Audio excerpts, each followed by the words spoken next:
Okay, let's start class. We're continuing the United States-Iran war. As I've said in the previous class, the United States will invade Iran.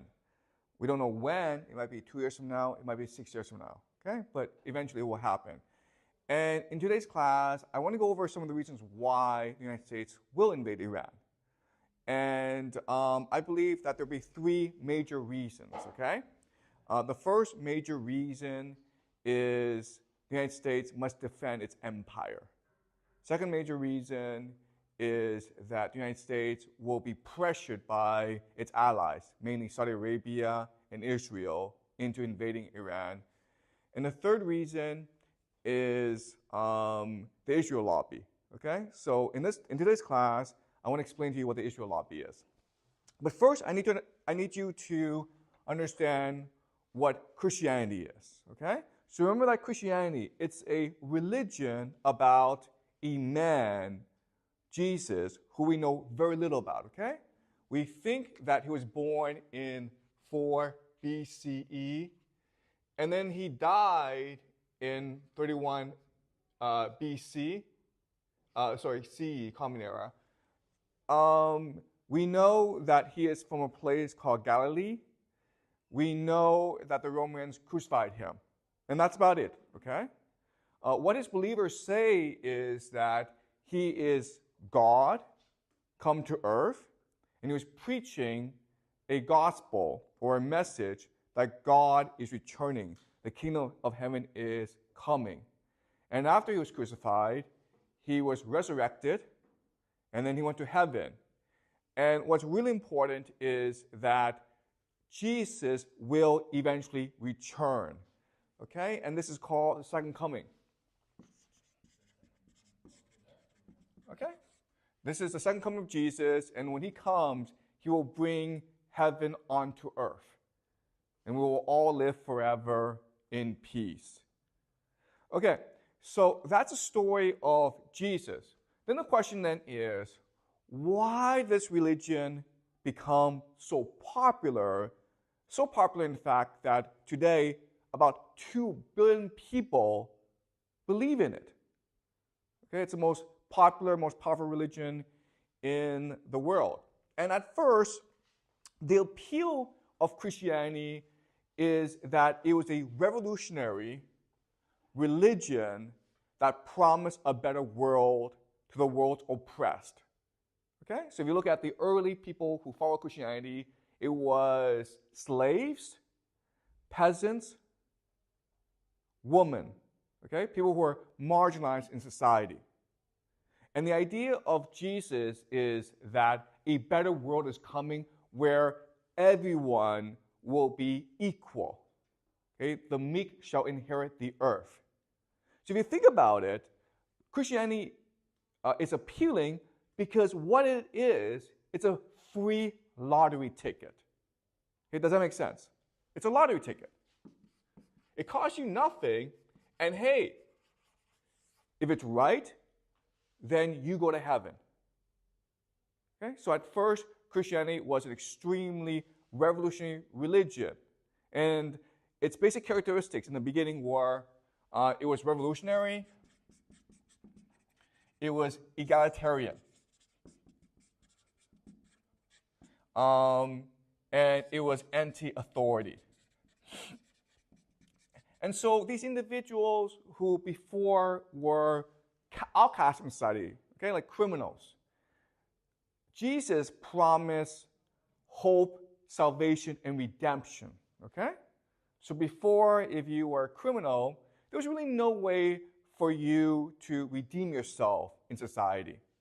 And Jesus is the promise of your salvation and redemption, okay? And that's why it was so appealing to a lot of people. It became so popular that it became the official religion of the Roman Empire. Now, there's a problem, okay? Because remember, Christianity is a revolutionary, egalitarian, and anti-authority religion. And now, it's become an empire.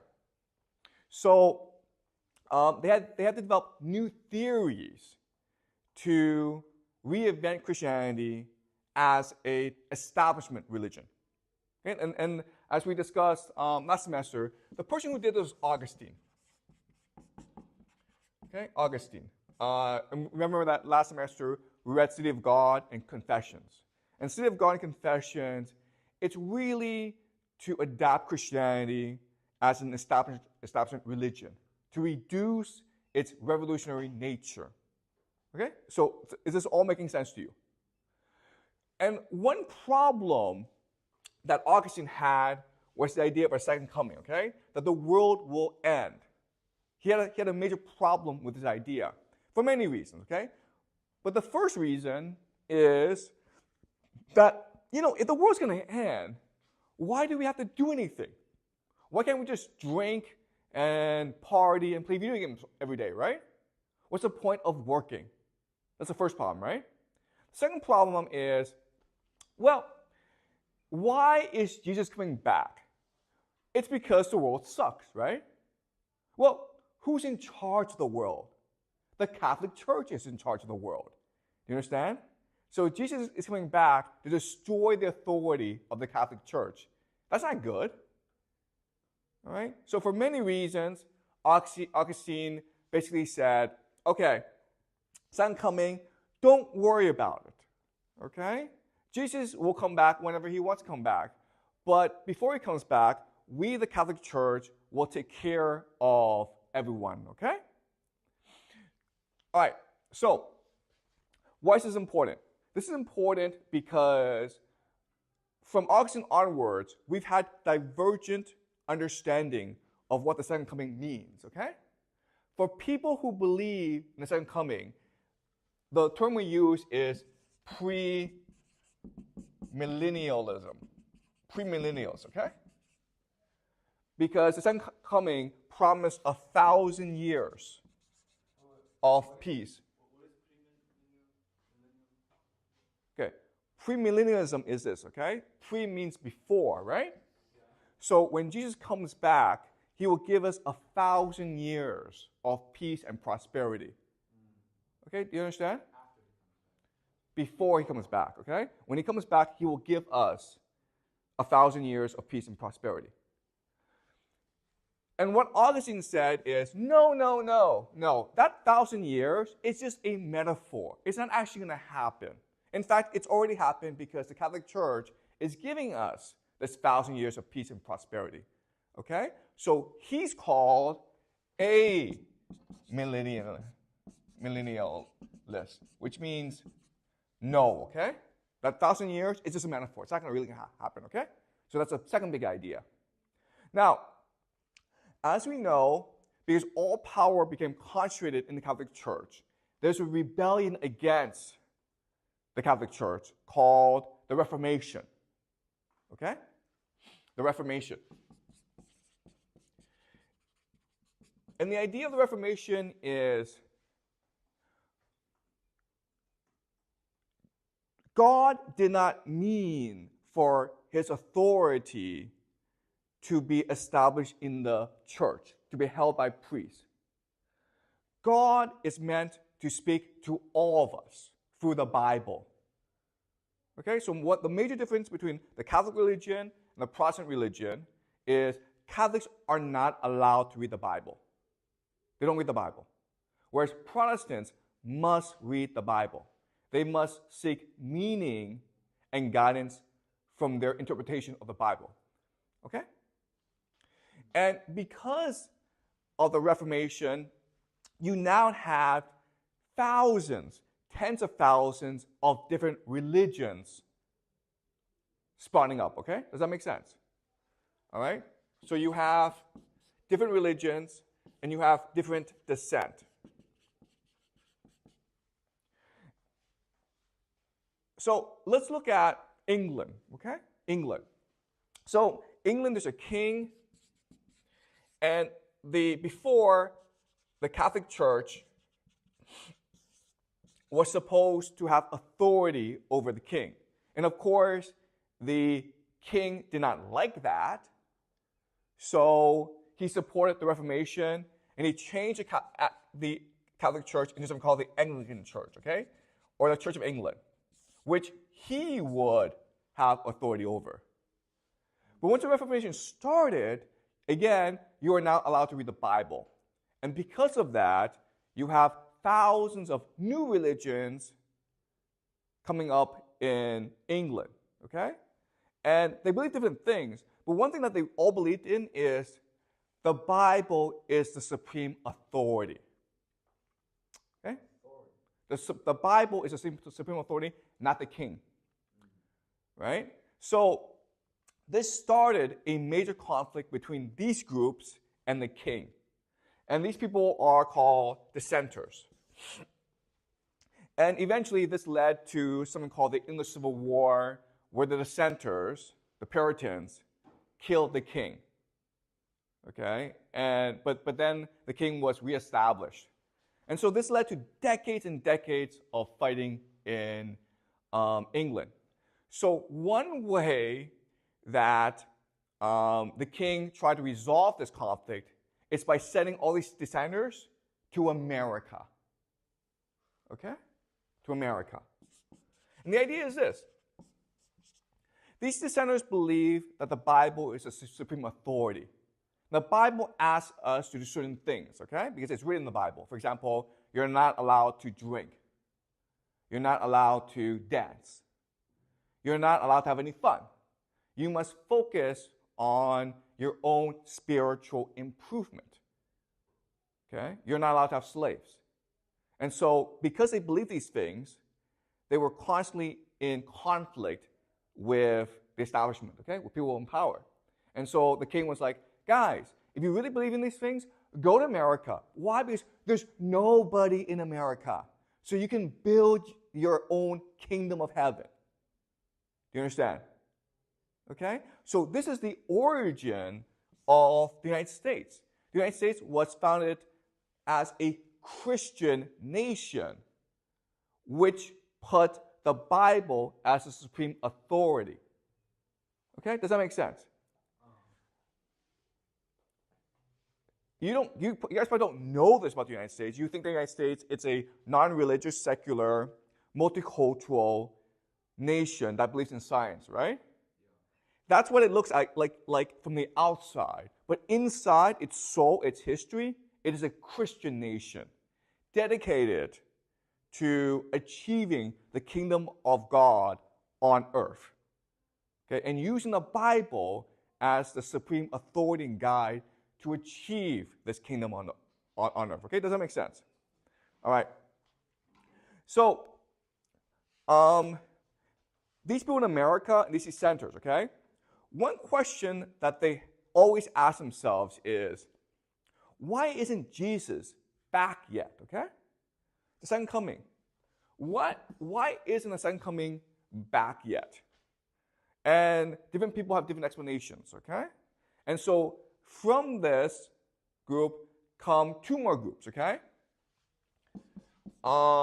You have some people who are called the post-millennials.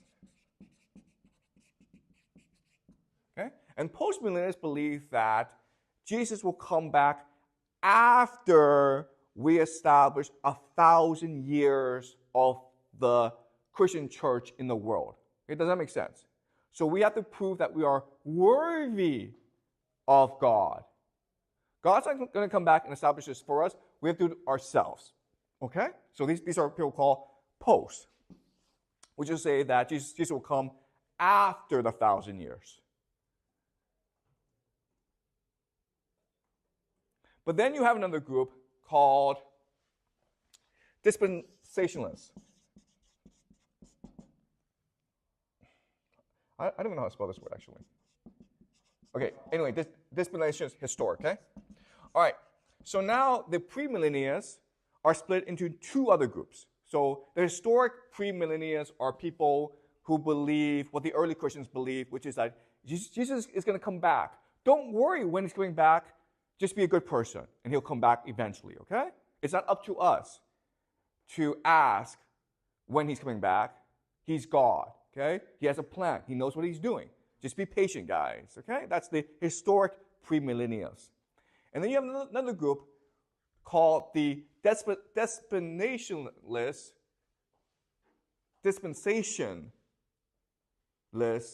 premillennialists, okay? And what they believe is something different. They believe that, in the Bible, if you read the Bible very, very closely, it tells you how and why Jesus will return. Okay? What the Bible says is that there must be a nation called Israel, okay? And Israel is a nation of Jews. And then Israel has something called the temple, because that's where God resides, okay? It must have the temple. And then what will happen, according to the Bible, is that the Antichrist, okay, or Satan, lives. Okay? And then there will be an Antichrist, okay, Satan, who will be the great deceiver. He'll pretend to be God. He'll pretend to be Messiah, but he's really Satan, okay? And then he will launch a war when all the nations of the world will try to attack Israel. And at this point, Jesus will come back, and he will destroy the Antichrist. He will save Israel, and he will usher in 1,000 years of peace. Before, and then 1,000 years later, you'll have the last judgment, where God will judge us to be either worthy or not worthy. If we are worthy, we'll live on forever. If we're not worthy, then we'll burn in hell forever, okay? Okay. So there are different variations of this prophecy, well, that's what they believe, okay? So in other words, the historic premillennialists, what they believe about the coming of Jesus is it's a promise, okay? Jesus promises to return. He's God. He will keep his promise. He's probably very busy right now with other things, so don't worry about it, guys, okay? Let's just be patient and trust in Jesus, okay? That's what they believe. But the dispensationalists, premillennialists, believe that the prophecy, it's a plan, okay? It's something that we must achieve to bring Jesus back. And if we do what the Bible tells us to do, which is to say, to have Israel as a nation run by the Jews, to have the temple, and then to face the Antichrist, then Jesus will return. Okay? Does that make sense? Okay. Now, so these are the four different views of the end times. Okay? You have the historic premillennialists who believe that Jesus has promised to return. Let's just wait, guys. Don't worry about it. You have the dispensationalists, premillennialists, who believe that we have to work hard to bring Jesus back, okay? And then you have the amillennialists who are like, no, the 1,000 years, it's just a metaphor. It's not going to happen. Don't worry about it, guys, okay? And then you have the post-millennialists who believe that it's up to us to establish a good world. Jesus is not going to do it for us. If we do this, then Jesus will return, okay? And so, but remember, guys, okay, this is a very simple version of the four different beliefs. Even within each belief, there are variations, okay? Because again, there are 2 billion people who believe in Christianity, and they all believe something different, okay? Does that make sense? All right, are we clear about the four different ideas? Any questions? Okay, so, okay, so you don't actually have to remember this, okay? But all I'm trying to show you is that even within Christianity, there's a debate, okay? But there's a concern, an obsession as to when Jesus will return and how he will return. Okay, does that make sense? All right. So, this is important. Now, most Christians don't believe in dispensationalist premillennialism, okay?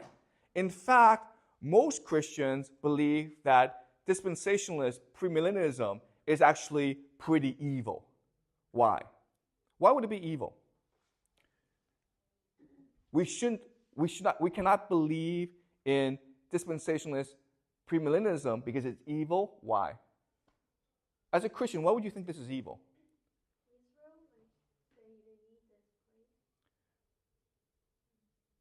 What's a problem with believing that there's a plan in the Bible? Why would that be anti-Christian?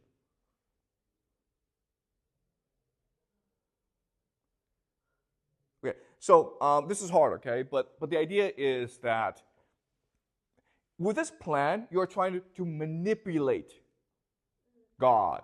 Okay, does that make sense? Okay, you're trying to force God to return, and you shouldn't do that.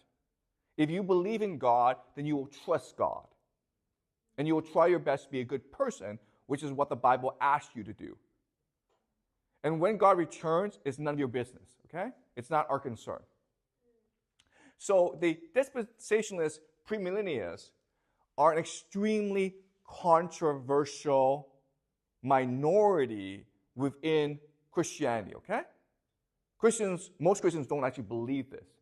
And they find that a lot of these beliefs to be evil, and maybe even blasphemous. Okay, you're insulting God with this sort of thinking. Okay, the problem is that of all these groups, the dispensationalist premillennialists, are the most organized, and they're the most fanatical. They really believe that this is true, okay? And we know that throughout history, those who achieve their objectives are people who tend to be the most united and who are the most fanatical in achieving their objective, okay? That's the first point. Second point is that this sort of belief thrives in a time of massive uncertainty and inequality, like the time that we are living in today, okay? Where inequality is growing, where there's more instability and uncertainty. So in other words, there are more and more people who believe in dispensationalist premillennialism. Okay, does that make sense? Okay.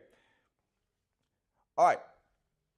So why this is important is that dispensationalist premillennialists, as Christians, have done a lot to cause conflict in the Middle East. Okay? So they're the ones who are actively encouraging conflict between the Palestinians and the Israelis. They're the ones who want Israel and Iran to go to war. Why? Why are they actively encouraging conflict between the Palestinians and the Israelis? Why are they encouraging a war between Iran and Israel? Why would they want a war between Iran and Israel? They want Israel back. Well, Israel is already back. Why? Because it's part of the prophecy. Do you understand? It's part of the prophecy. The prophecy is that Israel must first be reconstituted as a nation. Okay, this happened in 1948. And then Israel must go to war with other nations. Okay, does that make sense? So these Christians are actually promoting war between Israel and its neighbors. Okay? Does that make sense? All right. Okay. So now the other thing is that after the Reformation, okay, they developed a new theology called Christian Zionism.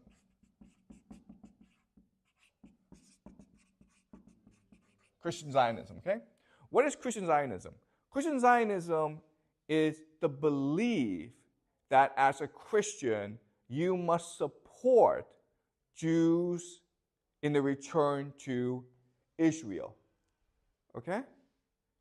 So because remember that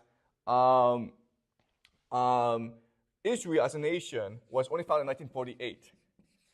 And then basically in about 70 BCE, the Romans burned down the temple, okay? So for about almost 2,000 years, really, the Jewish people have not lived in, sorry, the Jews were not in control of Israel, okay, for about 2,000 years. And there are Christians who believe that it is our responsibility, it is our duty to help Jews take control over Israel, okay? And they believe this for many different reasons. So Christian Zionists, some may believe that that's what the Bible says. God promised Israel to the Jews, okay? So Christian Zionism intersects with dispensationalist premillennialism. Okay, there are Christian Zionists who believe that, okay, for Jesus' return, we need Israel back, and we need Israel to be in conflict with the Middle East, okay? So in other words, Is there a specific country you want them to have conflict with? the Middle East, okay? That's neighbor country. Yeah, all of them, okay? So, so Christian Zionism, I mean, you can make the argument that it's a pretty evil idea. Why? Because they're using the Jewish people as a tool, as a mechanism in order to achieve what they believe, which is the return of Jesus. Okay, does that make sense? Because Christianity believes that if Jesus returns, then all Jews, then Judaism as a religion will cease to exist. 2/3 of all Jews will die in the battle, and the rest, a third, will immediately convert to Christianity. Okay? So you can make the argument that Christian Zionism, it's a pretty cynical and a pretty evil idea. Okay? And then from Christian Zionism, we have the idea of Zionism. Okay? And Zionism is the belief among certain Jews that two things, okay? One is that the Jews are the chosen people of God and that Israel is the promised land. And therefore, Jews must return to Israel. Okay, does that make sense? Okay? But what's important is before Christian Zionism came along, Zionism was not, Jews didn't really think this, okay?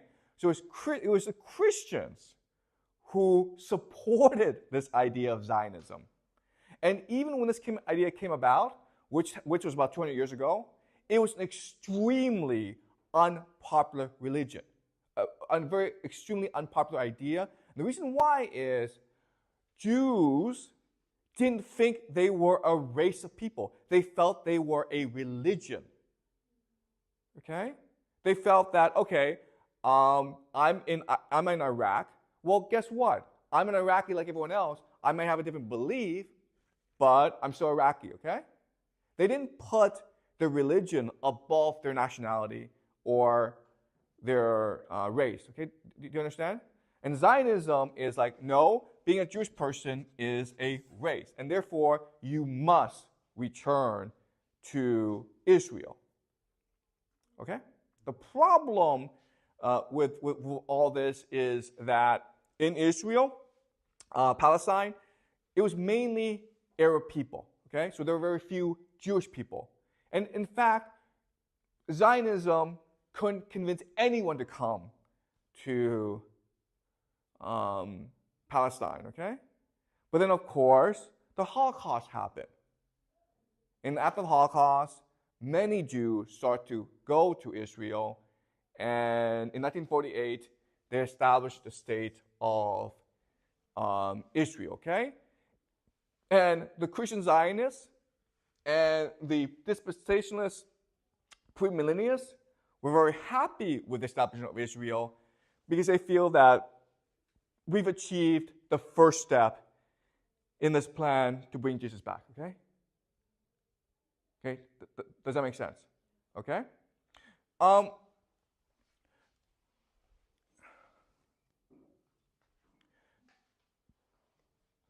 So, to summarize, the main message is this, okay?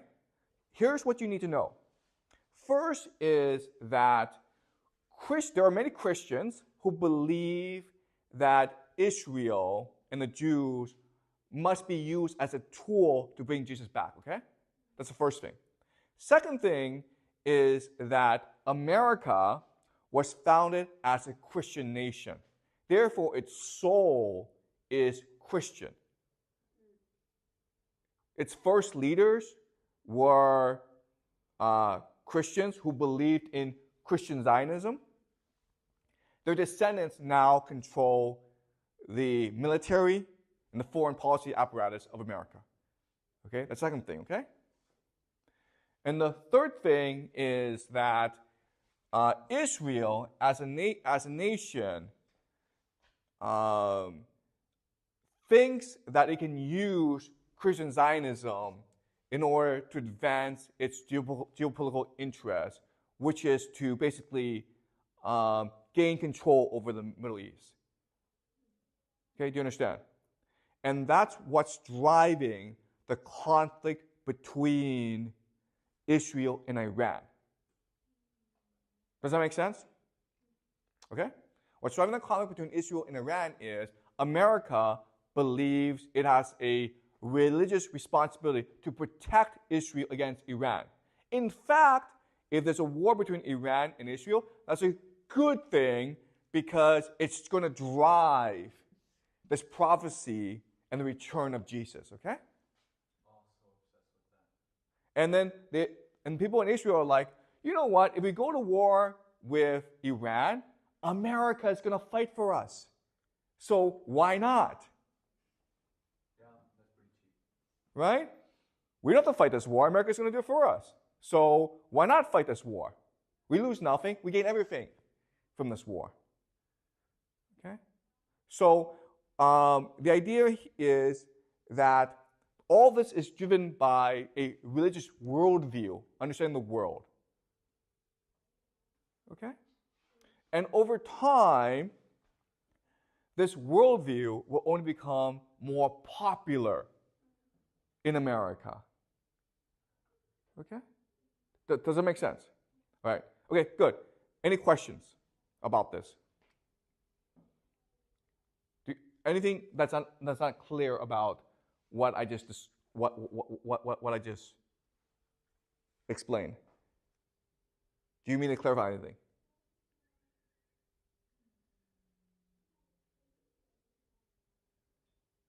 So why like Jewish they don't like believe like they put their nationality first instead of like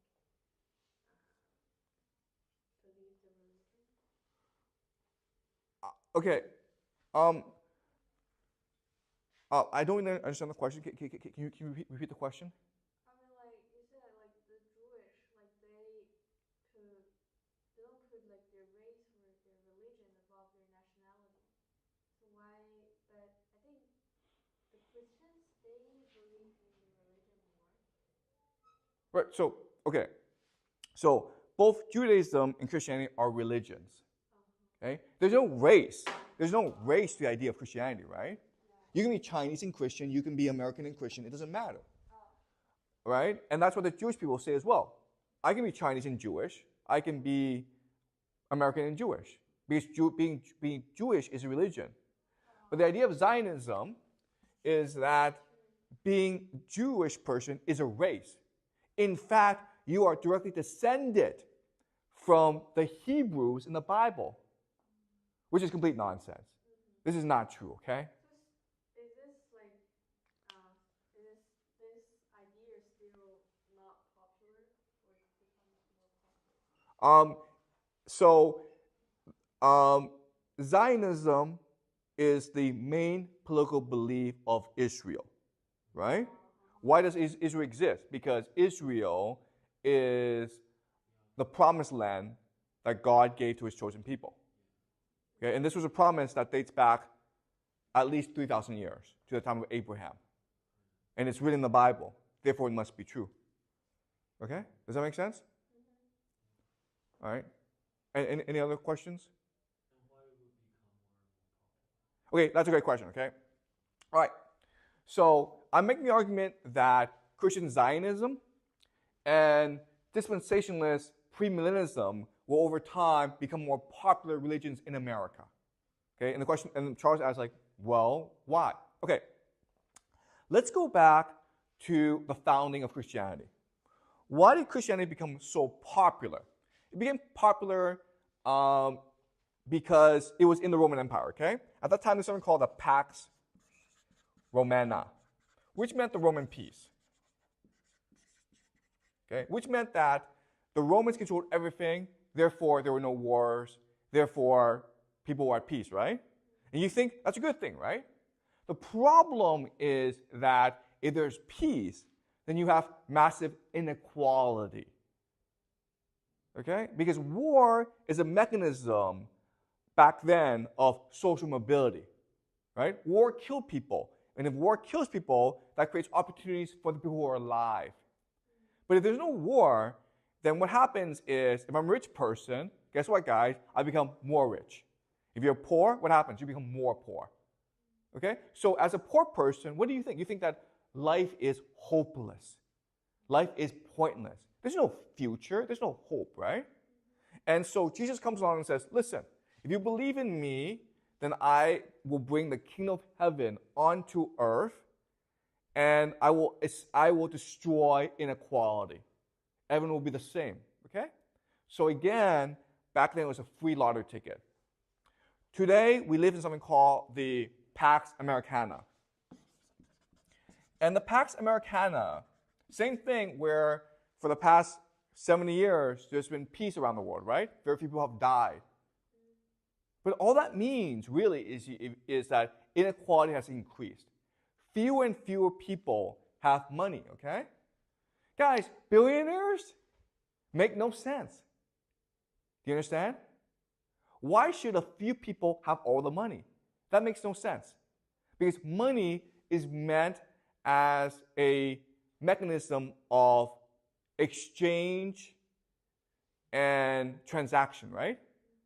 You use money, you should spend your money. If it's all in the bank, what's the point of that? Okay? So having billionaires is a bad thing. And if you go to America, you'll find that there are many young people who feel that like life is pointless. Okay? So they're looking for alternatives. You understand? And this idea of dispensationalist premillennialism, which is like what's happening right now in Israel will lead to a better world, that's kind of attractive to you. You understand? Right? To these people who think life is meaningless. Why do they feel life is meaningless? Well, because you're poor and you're stuck being poor. Guys, imagine you are a delivery person in China, in Beijing, okay? You're like a Kuai Yuan, right? What hope do you have for the future? Your life is pointless and hopeless. No one's going to marry you. Even if someone marries you, you can't have children because you can't afford to have your children go to school. You can't buy a house. You can't afford anything. You're stuck being a delivery person for the rest of your life. Do you understand? Do you know how many delivery people there are in China? Millions and millions, okay? So you have millions and millions of young men who have no hope in the future. Right? Yes, because Jesus is coming and he's going to destroy the world we live in. We're all going to live in harmony. I don't have to deliver food. So it's also a free lottery ticket. That's exactly right. Christianity is a free lottery ticket. It costs you nothing. And if you win big. Okay? Hey, that sounds kind of tempting. right? What does it cost you? It costs you nothing, right? Okay. Do you understand? That's why it will become more popular over time. But it will drive you to do some things. Excuse me? Like, if you become more and more believe in this idea, you might want to have to do something for that. Right. So what you do is you support America, you support Israel, you support the war against Iran. You want more conflict in the Middle East because the conflict in the Middle East will drive the prophecy, right? Do you understand? That's what you want. You want more war.